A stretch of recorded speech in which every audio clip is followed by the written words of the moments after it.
It was the home debut of Kevin Durant with the Phoenix Suns, and unfortunately, it just did not go as planned. During the pregame warmups, KD sprained his ankle, he went down, and now we bring in Brian Windhorst to just discuss everything with KD, the Suns, and what this playoff push looks like for them. Because this is a team with championship potential, and we understood that there would be some period of them having to work KD in and everybody getting used to each other.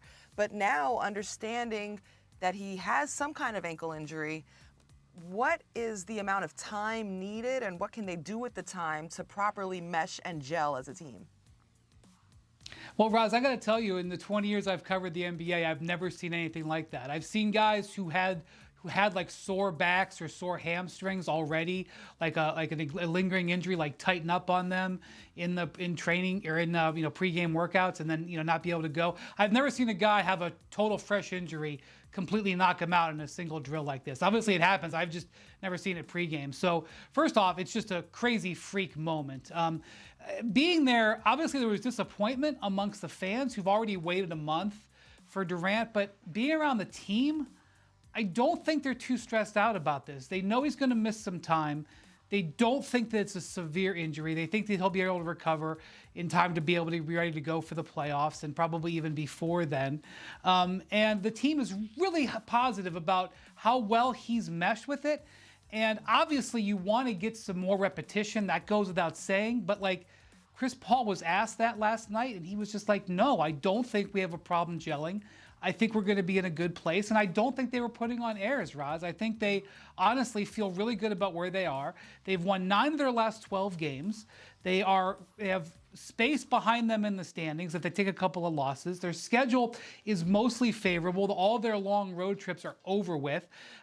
Devin Booker is scalding hot right now, arguably as hot as he's ever been in his career. The teams in front of them, especially the Memphis Grizzlies, are a little bit shaky. They have upward mobility. I mean, it was a downer, but I don't sense that this is going to make a major crimp on where the Suns want to go by the playoffs. Yeah, I mean, as a hoop head and a basketball fan myself, I appreciate your hopeful outlook on this, because absolutely, as basketball fans, we're all excited to see Kevin Durant come back. One thing that's, really been impressive about KD is after each of the injuries he's had now, and there's been a string, he's come back and been dominant. And like you said, he has fit in. He's a very savvy basketball player that can fit in right away. He gets it.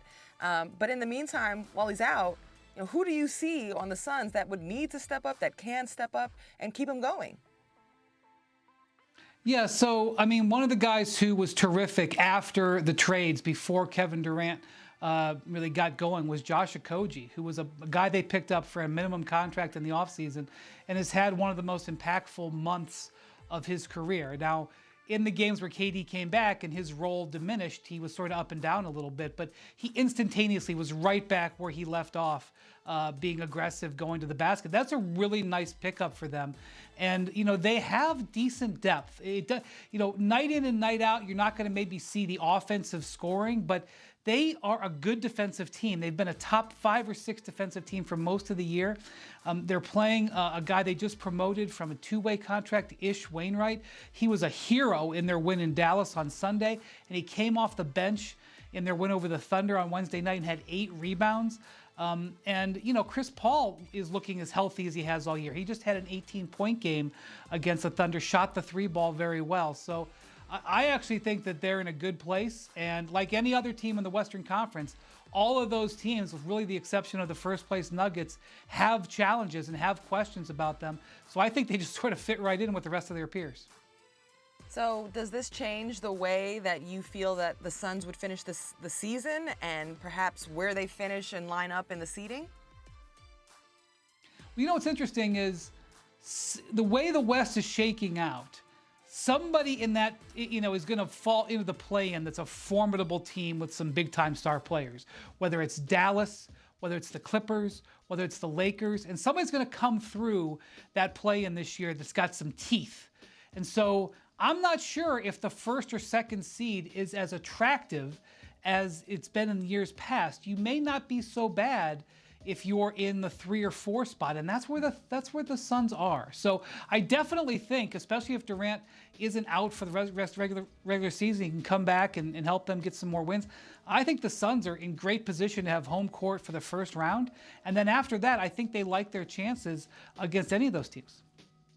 Okay, worst case scenario, if the results come back, if the doctors look at KD and they say, hey, he's going to be out for the rest of the regular season and then perhaps even for the start of the playoffs, if there's a situation like that happens, can the Suns still win a championship? No, but he just sprained his ankle. He didn't tear his Achilles. He sprained his ankle, and that's the case with any of these teams. If Durant has another injury at the wrong time, they'll be in trouble. Chris Paul has had injuries at bad times in his career, and the Suns have paid for it. His other teams have paid for it. So health is going to be very important. If they have Durant, they're going to be extremely formidable because they're going to be one of the best offensive teams, and they've proven to be one of the best defensive teams. They've definitely got a puncher's chance. They need Kevin to be healthy, but as you said, Ros, Kevin has a long history in his career of coming back off of injuries very, very well. He played his 3rd game off being out 6 weeks just a few days ago, and he scored 37. So I don't really think that Durant coming back and getting integrated is going to be really that big of an issue. Yeah, he's a very special generational talent, and we certainly hope for his great health. And like with any team, good momentum, good health, that goes a long way for the playoffs. Windy, thank you so much for joining us. You are the best. Thank you, Russ.